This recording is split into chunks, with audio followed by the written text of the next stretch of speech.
Lesh. You can even do an offlane Lesh and a support Shadow Demon, so it gives you a lot of flexibility. And on the other side, Virtus Pro picks a Warlock, which we've seen a couple times today, I think. It gives some sustain in the lane, it gives you a lot of mid-game, late-game teamfight, and scaling, and then Centaur, which going into the tournament I thought was going to be a hotter pick from the offlane. Yeah. You mentioned aggression from VP then. Is that their best style and their best way to approach this matchup? Like, last game was like all-in teamfight like it. Do you want to see them go back to the CIS style? I would love them too, but it's pretty hard to switch when the entire tournament you play pretty passively, when suddenly you want to play aggressive. We see now we pick Kentaur Warlock, which is insanely strong combo, but it was strong before last little patch that came out. After that, Kentaur got a little bit nerfed. There's no double stout shield and stuff like this, but it's still some aggressiveness already and some team fight happening. But RnG getting their Leshrac and Shadow Demon combo, which is already cool. Leshrac can flex into different positions, and it's a lot of speed already into the game. It does feel like VP are picking the heroes that were good, like you say, a few patches ago, and aren't like the current meta, but it's comfort zone. And as far as VP goes, everyone always talks about, TI with them, how they kind of underperform, they choke, and as far as, maybe playing your best Dota, going to your comfort zone may be the best way to approach this now elimination game for VP. Yeah, going into the tournament, a lot of teams were picking Centaur in the first phase, like first pick. And it's because they would have this offlaner that would win his lane like 60-70% of the time, almost against any matchup. And now a lot of the times the safe laners can try lane, and then they can shut down the Centaur, or the Centaur is just dodging. And then at that point you can pick an Axe, which is just a stronger hero. So he's kind of fallen out of the meta.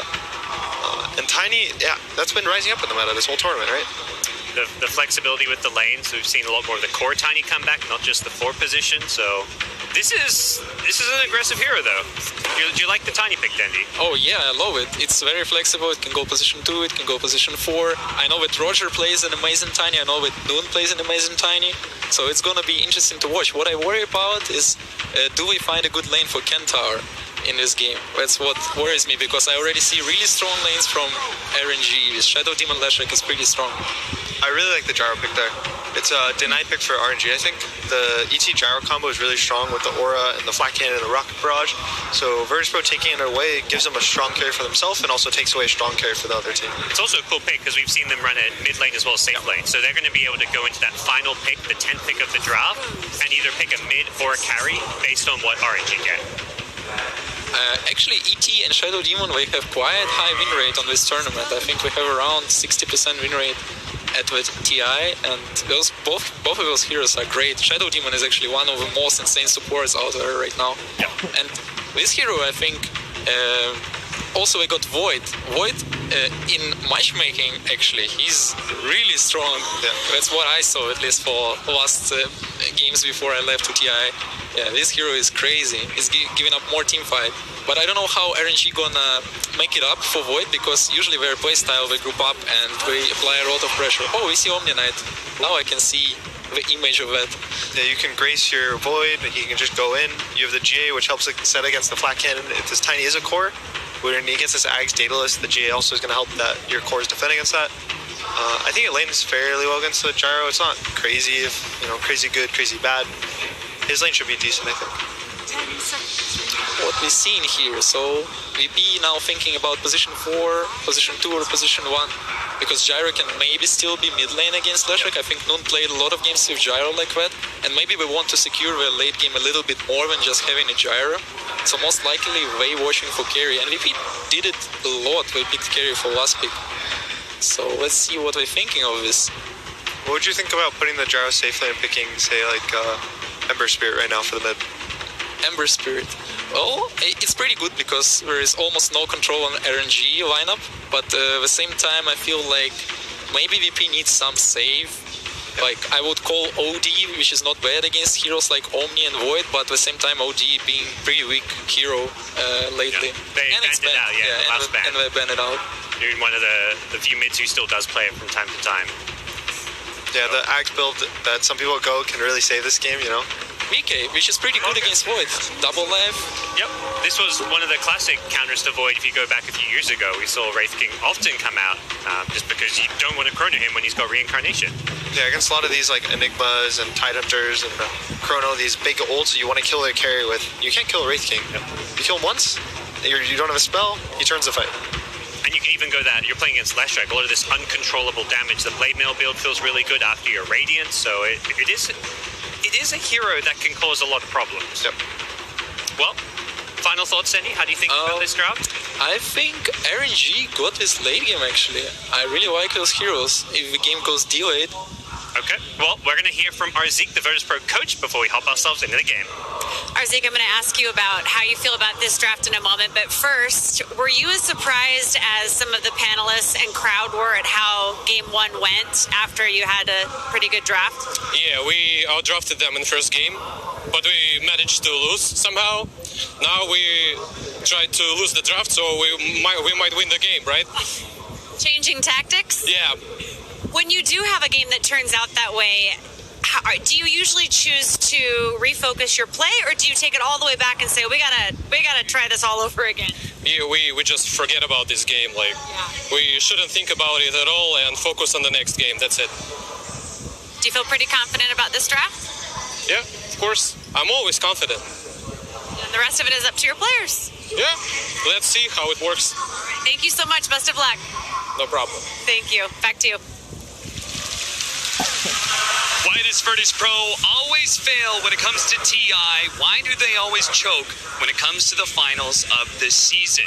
A harsh question, but one that was asked in the video series of Virtus Pro and one they've been asking themselves for the last 2 years. Why did they always come up short at the International? And they may just come up short here in this series against RnG, down 1 game already. TI is so brutal. Like, it's so unforgiving. It doesn't care that you did good in the rest of the year. It doesn't care that you were owning, that you won majors. You come to this tournament and you're gonna get beat down. Remember when they kicked Lil? They got 5th-6 with Lil, and they're like, well, it's not a good enough result. We're VP. They kick him. They pick up Roger, the superstar. It feels like they immediately go on a roll. They win their first event after. They win an ESL. It looks like everything is going so well for them. Then they just get hammered. They get handled. They get 8th, or they get 6th. Then they get 6th again. And it just feels like their results aren't really improving. They're not really building something at this point. And that wears on you. This is, I feel like, a life or death series for them. Not just for their TI run, but as a group. As a team, absolutely. If you Virtus Pro, as a roster, cannot survive a 9th through 12th places. Yes, I will confidently say that if this team, they were built for a top 3 finish. If they don't get it this time around, that could just be the end for them. And RnG on the other side of things, I mean, we saw in their video interview yesterday, it was like, if we get top 6, we'd be pretty happy about that. Yeah. And now look at them. They're 1 game away from knocking out VP. And that's part of it too. I think the expectations, the composure that a team could potentially have, those are the things that matter when it comes to TI. Everybody's great strategically. Everyone's good individually. It really just comes down to, can you put it all together? We start off our game here, Virtus Pro. Roger's going to start things off, taking one hell of a lot of Shadow Poison charges. We've got a Wraith King Warlock versus an Omni Knight Elder Titan. A mid matchup of No One's Gyrocopter versus Setsu's Leshrac. They're going to give Setsu Leshrac, which is pretty incredible as this hero has really been shining at the playoffs. Yes. I think that's, especially with the way that Sumail's been making it look, it has so many good things going for it. You don't really lose very many lanes. Like, you feel quite good against most lanes. It sets up for kills easily. It pairs with one of the most important / versatile 5 positions in the game, Shadow Demon. Like, there's so many different ways to utilize Shadow Demon around your Leshrac is one of those heroes where you want to burst as soon as possible because of his toolkit, the way that Pulse Nova and Edict works. If he's disrupted, it'll continue to go up. And you can use it to set up for a stun. Like, there's so many different ways that these heroes pair together. The tiny Centaur lane against a faceless Void Shadow Demon. Roger's been trying to get real aggressive, interrupting Afu's pulling. Is this a matchup? It looks like Virtus Pro, they're just going to have to dominate the laning phase in that first 20 minutes of the game, right? I sort of think so, but I think what the real crux of the lineup is, they want to just run at you. Yeah. They have 5 really good heroes that are running at you. They're just going to face check team fights. What I really like about the Warlock Wraith King interaction is that the way that Wraith King works as a hero is once you go on him once, you don't have to just drop your rock reflexive. Oh, Setsu, that's going to be a first blood for no one. Unexpected in this mid matchup. That Did he just get soloed? Yes, he did. Completely solo, completely 1v1. And Roger, with the Invis rune that he stole away from Apu earlier, does manage to find the kill on the opposing support. Surprise! As he was headed towards mid lane, but that was sort of rendered pointless since no one just killed him.